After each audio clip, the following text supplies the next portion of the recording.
এই বৰ্ষতো বাদলিপাৰা আঞ্চলিক ছাত্ৰ সন্থাই 7দিনীয়া বিহু নাচ আৰু ঢোল বাদন কৰ্মশালা আয়োজন কৰিছে আৰু আমি শতাধিক ছাত্ৰ ছাত্ৰীয়ে অংশগ্ৰহণ কৰা এই প্ৰতিযোগিতাখনি সাফল্যমণ্ডিত কৰাৰ যি লক্ষ্য লৈছে যে ছাত্ৰ ছাত্ৰীসকলে আগন্তুক দিনত যে অসমীয়া যি সংস্কৃতি সেই সংস্কৃতি তেওঁলোকে ধৰি ৰখাৰ যি চেষ্টা সেইটো যাতে তেওঁলোকে সদায় অক্ষুণ্ণ ৰাখে তাৰ বাবে আমি সদায় প্ৰচেষ্টা অব্যাহত ৰাখিছোঁ। হয়, খুব ভাল লাগিছে।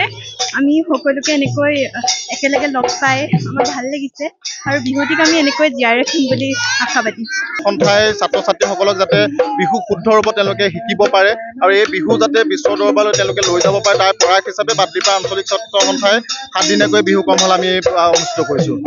খুব ভাল লাগিছে, খুব ধুনীয়াকৈ বাদলিপাৰা আঞ্চলিক ছাত্ৰ সন্থাই আয়োজন কৰিলে 7টা দিন।